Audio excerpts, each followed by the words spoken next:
Hello friends, I welcome each one of you in this circular series for CGST, and this is the third video that we are going to record now, and this will be covering circular number 11 to circular number 15. So without wasting much time, let me start the circulars first.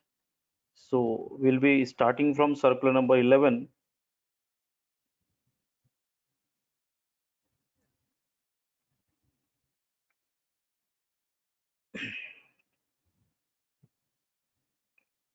Friends, circular number 11 is dated 20th October 2017, and this has been for the purpose of clarification of the taxability in case of printing contracts. There were a lot of issues and a lot of discussions and representations made for getting the idea whether it is going to be classified as goods or services, and therefore they have classified that taxability of printing contract will be under which classification. So let us read this, let us try to understand the circular and then discuss. So it says that there were certain requests which were received so as to clarify whether the supply of books, pamphlets, brochures, envelopes, annual reports, leaflets, cartons, boxes, etc., printed with design, logo, name, address, and other contents supplied by the recipient of such supplies would constitute supply of goods falling under Chapter 48 or 49 of the first schedule to the Customs Tariff Act, or supply of services falling under 9989 of the Scheme of Classification of Services. So ये issue था कि 11/2017 जो central tax rate का notification है उसके हिसाब से ये क्लासीफाई होगा यानी सप्लाई ऑफ सर्विसेज में, या 1/2017 जो कस्टम्स टैरिफ एक्ट से बोरो किया गया और गुड्स के लिए नोटिफिकेशन है रेट का, उसके अंदर वो क्लासीफाई होगा. This was the issue which was before the board.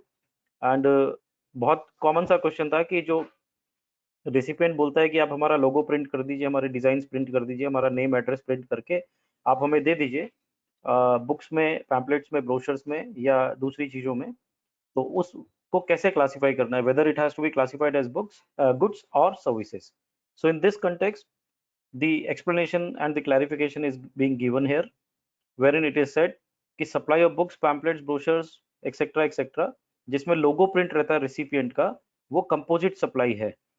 This is a composite supply, and the question whether such supplies constitute supply of goods or services would be determined on the basis of what constitutes the principal supply. As we all are aware कि अगर कोई चीज composite supply में आती है तो हमको ये देखना पड़ेगा कि उसमें प्रिंसिपल सप्लाई क्या है, और जो प्रिंसिपल सप्लाई होगी उसी का रेट उसमें लग जाएगा. और प्रिंसिपल सप्लाई की डेफिनेशन अगर देखते हैं क्लॉज 90 सबसेक्शन 2 के हिसाब से, तो वो कुछ इस तरीके से डिफाइन किया गया है कि जहाँ पे एक सप्लाई जो है प्रीडोमिनेंट नेचर की सप्लाई होती है, तो प्रीडोमिनेंट एलिमेंट जो रहेगा उस सप्लाई में वो प्रिंसिपल सप्लाई बन जाएगा. तो जब हम प्रिंटिंग के लिए बुक्स को देते हैं, पैम्पलेट्स या ब्रोशर्स या एनुअल रिपोर्ट्स देते हैं, और हम उनको बोलते हैं कि साहब इसमें आप हमारा लोगो और हमारा नाम आप प्रिंट कर दीजिएगा, तो उस सिचुएशन में जो सप्लाई ऑफ प्रिंटिंग है वो प्रिंसिपल सप्लाई हो जाती है. The content which is supplied bye recipient, मैं जो कंटेंट्स देता हूँ और वो प्रिंट करके मुझे वापस दिया जाता है, तो वो प्रिंसिपल सप्लाई हो जाती है. And therefore this will constitute that it is supply of service and not the supply of goods. So ये क्लैरिफाई कर दिया कि 9989 में आएगा, और this is the clarification that it will be supply of services because the recipient says कि आप ये boxes में, ये envelopes में, ये notebooks में, या ये boxes के अंदर या napkins के अंदर आप मेरे जो लोगो है, डिजाइन है, वो आप प्रिंट कर दीजिए ब्रोशर्स में, पैम्पलेट्स में, एनुअल रिपोर्ट्स में. और पैराग्राफ 5 में ये बोला कि जो सप्लाई ऑफ प्रिंटेड एनवेलप्स होते हैं, लेटरहेड्स होते हैं, प्रिंटेड बॉक्सेस होते हैं, टिश्यूज, नेपकिन्स, वॉलपेपर्स होते हैं, चैप्टर 48 49 के अंदर जो कवर होते हैं, और जिसको भी लोगों में के साथ दिया जाता है, सब रेसिपिएंट बोलता है कि इस पे मेरा लोगो आप लगा के दे दीजिए, बट ये फिजिकल इनपुट्स यूज किए जाते हैं, जैसे उसके ऊपर पेपर यूज होता है जो प्रिंटर का होता है. Predominant supply in that case is supply of goods, and the supply of printing of the content is ancillary to the principal supply of goods, and therefore such supplies would constitute supply of goods. So friends यहाँ important क्या हुआ, दोनों में distinction क्या हुआ कि पहले जो आप कर रहे हो वो आप ये कर रहे हो कि आप बुक्स, पैम्पलेट्स और ब्रोशर्स जो हैं उसके ऊपर आप कंटेंट सप्लाई कर रहे, पब्लिशर करवा रहा है, और जिसके पास यूजेज का राइट्स है वो बंदा बोल रहा है कि आप इसको प्रिंट करके हमें दे दीजिए. So I'm reading this paragraph 4 so that you can find the distinction between paragraph 4 and 5. It says, in case of printing of books, pamphlets, brochures, annual reports and the like, where only content is supplied by the publisher. तो publisher केवल content supply कर रहा है, or the person who owns the usage rights to the intangible inputs, while the physical inputs including paper used for printing belong to the printer. Supply of printing is the principal supply, and therefore such supplies would constitute the supply of service. जबकि इन cases में क्या है, जब printed envelopes, letter heads, letter cards या printed boxes या tissues, napkins, wallpaper etcetera की बात हो रही है, वहां पे क्या है, printed with design, logo etcetera which is supplied by recipient. तो रिसिपिएंट आपको देता है और आप उसको करते हैं, लेकिन उसमें जो फिजिकल इनपुट्स है जैसे paper belonging to the printer, तो predominant thing is supply of goods, and therefore the supply of printing of the content is ancillary to the principal supply of goods, and therefore such supplies would constitute supply of goods falling under the respective headings 48 and 49. Friends, मैं ये पढ़ने के बाद simple सा इतना बोलूंगा कि यहाँ डिसीजन ये लेना है, या ये सर्कुलर ये क्लैरिफाई करने के लिए है कि प्रिंटिंग कॉन्ट्रैक्ट्स में सप्लाई ऑफ गुड्स माना जाए या सप्लाई ऑफ सर्विसेज माना जाए. अगर आप इस कंटेक्स्ट को या कंटेंट को ध्यान से देखते हैं तो पहला सिचुएशन में क्या है कि जो बुक्स की प्रिंटिंग हो रही है, पैम्पलेट्स की, ब्रोशर्स की प्रिंटिंग हो रही है, जहाँ जहाँ पे केवल कंटेंट जो है वो पब्लिशर सप्लाई कर रहा है या वो व्यक्ति सप्लाई कर रहा है जिसके पास यूज करने के राइट्स हैं उन इंटेंजिबल्स को, यानी लोगों को या और किसी चीजों को. जबकि फिजिकल इनपुट जो है, पेपर जो उस प्रिंटिंग में यूज किया गया है, वो प्रिंटर का है. तो यहाँ उन्होंने बोला है कि supply of printing of the content by the recipient, तो रिसिपिएंट जो कंटेंट दे रहा है उसी की प्रिंटिंग हो रही है, तो वो प्रिंटिंग प्रिंसिपल सप्लाई होगा, इसलिए वो सर्विसेज में आएगा. और दूसरे केस में जहां पे कंटेंट प्रिंट हो रहा है लेकिन वहां पे इनपुट्स, फिजिकल इनपुट जो है वो सप्लाई किए जा रहे हैं प्रिंटर के द्वारा, तो वहां पे प्रिंट जो प्रीडोमिनेंट सप्लाई है वो गुड्स मानी जाएगी, and therefore it will be the principal supply will be supply of goods. Friends, अगर मुझसे पूछें तो 11/2017 से I do not agree. As per me simple सा फंडामेंटल है कि अगर मुझे ये बोला जाए कि आप मुझे लेटर हेड प्रिंट करके दीजिए, तो लेटर हेड में मटेरियल उनका होगा जो पब्लिशर है या प्रिंटर है, वेयर एज कंटेंट मेरा होगा. मेरे कंटेंट को अगर आप प्रिंट करके दे रहे हैं तो it has to be treated as supply of service and not the supply of goods in all the cases. So मैं इससे थोड़ा सा डिफर करूंगा इस सर्कुलर से, and I would have the clear view that even if in the supply of printed envelopes या letter heads या printed boxes are concerned, अगर वो मेरे कहने पे और मेरे लोगो डिजाइन के साथ प्रिंट हो रहे हैं, तो it should be the supply of service which is predominant, and therefore the principal supply should be the supply of service. That is my view. But anyways, this is the circular that we were supposed to discuss, 11/2017, which is dated 20th October 2017. Moving to next circular, which is 12/2017, and here they are clarifying the applicability of GST on superior kerosene oil, which is retained for the manufacture of linear alkyl benzene. And यहाँ पे they are saying कि again uniformity के लिए they are coming out with explanation and this clarification. So here they are saying the lab manufacturers have stated that they receive SKO, which is superior kerosene oil, from a refinery, say IOC. They extract and paraffin from SKO and return back the remaining SKO to the refinery. Refinery से मिलता है और वो उसको इसमें से paraffin निकाल के रिफाइनरी को एसको वापस दे देते हैं, SKO. इस कंटेक्स्ट में इशू ये होता है कि जो ये ट्रांजैक्शन है क्या उस पर GST लगेगा, क्योंकि SKO भेजा गया IOC के द्वारा एन पैराफिन निकालने के लिए, या फिर जो केवल एन पैराफिन उन्होंने क्वांटिटी एक्सट्रैक्ट की है लैब मैन्युफैक्चरर्स ने उस पे लगेगा. So whether GST would be levied on SKO sent by IOC for extracting the paraffin or only the N paraffin quantity extracted by the lab manufacturers. This is the question, and this doubt was raised by many, and therefore the board has come out for the clarification. Now further doubt has been raised as to whether the return of remaining kerosene by lab manufacturers would separately attract GST in such transaction. So this matter has been examined. Lab manufacturers generally receive the SKO from refinery through a dedicated pipeline. On an average, about 15 to 17% of the total quantity of SKO received from refinery is retained. उतना ये लोग retain करते हैं, and the balance quantity ranging from 83 to 85% is returned back to the refinery. Now the retained SKO is towards extraction of normal paraffin, which is used in the manufacturing of lab. In this transaction, consideration is paid by lab manufacturers only on the quantity of retained SKO. तो जितना वो retain करते हैं SKO, केवल उतनी ही extent तक का वो consideration pay करते हैं. So now it is being said कि in 22nd GST Council meeting on 6th October 2017, they have discussed the issue and recommended for issuance of a clarification that in this transaction GST will be payable by refinery on the value of net quantity of SKO retained by the manufacturer of lab. So जो ये manufacturer रहेंगे linear alkyl benzene के, उन लोगों ने जो 15% या 17% retain किए होंगे, केवल उसी वैल्यू के ऊपर जीएसटी की पेबल लायबिलिटी आएगी, और वो लायबिलिटी आएगी इस एग्जांपल में जैसे आईओसी की. So accordingly it is clarified that GST will be payable by the refinery, that is IOC, on the net quantity of SKO which is retained for the manufacture of lab. The refinery will be liable to pay GST on such returned quantity of SKO when the same is supplied by it to any other person. बाकी का 85% अगर वो जब दूसरे को बेचेगा तो फिर उसके ऊपर GST लगाएगा. So that is the clarification 12/2017 जो 26 अक्टूबर 2017 का सर्कुलर है.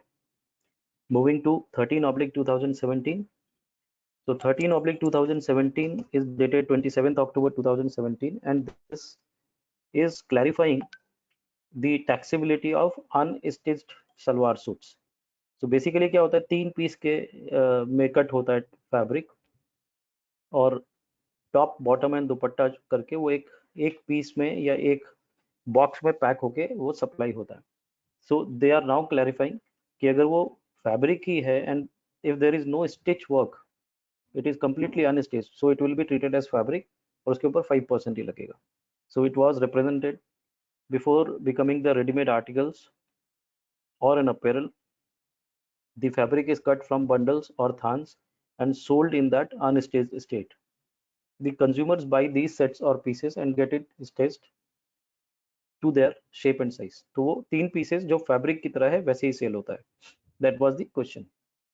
Now fabrics are classifiable under chapter 50 to 55 of the first schedule of the customs tariff on the basis of their constituent materials and attract a uniform rate of 5% with no refund of unutilized input tax credit, जो further 20/2017-18 से refund भी allow कर दिया.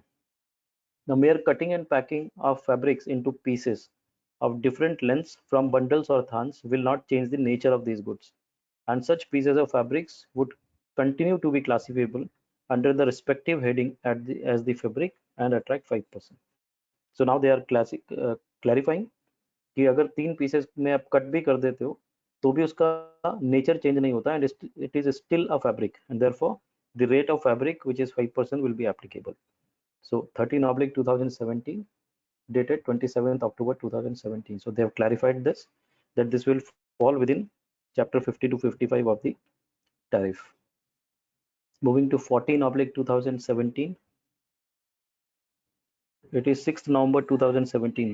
14/2017 is the circular which clarifies the procedure regarding the procurements of supply of goods from DTA by export oriented unit, electronic hardware technology park unit, software technology part unit, biotechnological part unit under deemed export for the benefits under section 147 of the CGST Act. So they are just trying to clarify the procedure regarding the procurements of supply from DTA, that is domestic tariff, by EOU, EHTP, STP, BTP under the deemed export benefits of section 147 of the CGST. Now it says that on the basis of decisions taken by the GST Council in 22nd meeting held on 6th October to resolve the difficulties which is being faced by the exporters, it was decided that the supply of goods by registered person to EOU would be treated as deemed exports under section 147. So they came out with a notification also. This is 48/2017 dated 18th October 2017, wherein they have said they have classified four activities, and out of that one was the EOU, which will be treated as deemed export under section 147, and refund of tax on such supplies can be claimed either by the recipient or the supplier of such supplies. So according to this 48/2017, it was issued, the clarification and the notification was there, which said, or rather which was intending to treat the supplies to EOU, EHTP, STP, BTP units as deemed exports. Under Rule 89 of the CGST rules, the amendment was brought in to allow either the recipient or the supplier to claim refund of this tax which is being paid on such exports. Now for supplies to EOU, EHTP, STP, BTP, in relation to or in accordance with the terms of 48/2017, 48/2017, the following procedure and safeguards were prescribed. पहला, जो recipient EOU या EHTP, STP, BTP रहेंगे, वो prior intimation देंगे एक prescribed format में, in form number A, bearing a running serial number containing the goods to be procured as pre-approved by the Development Commissioner, and the details of the supplier before such deemed export supplies are made. So first procedure will be that they will intimate in advance to the Development Commissioner in Form A and take the approval, and the said intimation shall be given to registered supplier, GST officers in charge of registered supplier, and the jurisdictional GST officer. So इन लोगों को ये देगा Form A.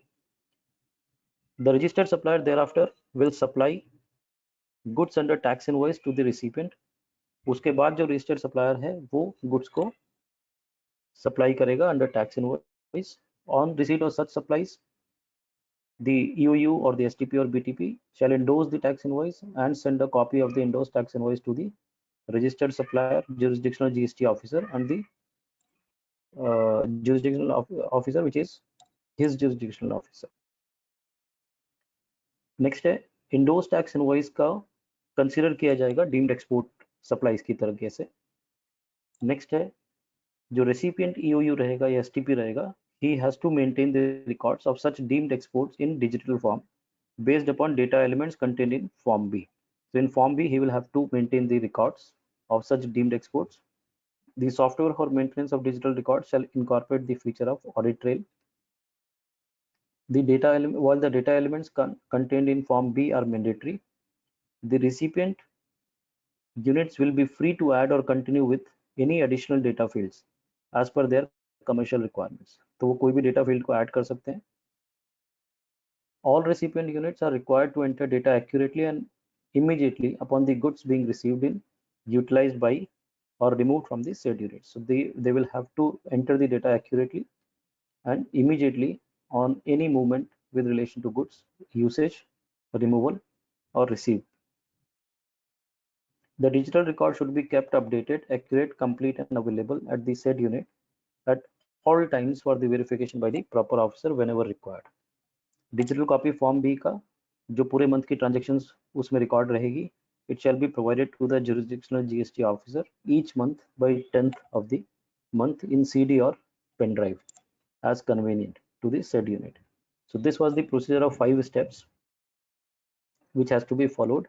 कि पहले prior intimation देगा, फिर वो confirm होने के बाद वो गुड्स को टैक्स इनवॉइस के साथ रिसीव करेगा, रिसीव होने के बाद वो इनवॉइस को इंडोर्स करेगा, endorsement will be treated as proof of deemed export, and then they will maintain the records in digital format in part B. The above procedure and safeguards are in addition to the terms and conditions adhered by the EOU, ESTP, STP, BTP in terms of foreign trade policy. उसके अलावा जो conditions वहाँ satisfy करनी है वो तो करनी है, उसके अलावा ये conditions या ये process या safeguard उनको लेना पड़ेगा, and the duty exemption notification being availed by such unit. So friends, this was 14/2017. Now moving to last note circular for this particular video, 15/2017, dated 6th November 2017. It says due date for generation of Form 2A, Form 1A in accordance with extension of due date for filing GSTR 1 and GSTR 2. Friends, I don't think that this circular is of relevance as of now because GSTR 2A is still alive, but GSTR 1A has never been there. तो भले ही GSTR 1 और GSTR 2 की extension की बात कर रहा है और जनरेशन ऑफ 2A और 1 की बात कर रहा है, लेकिन GSTR 1 और 2A के अलावा GSTR 2 और 1A तो कभी आया ही नहीं.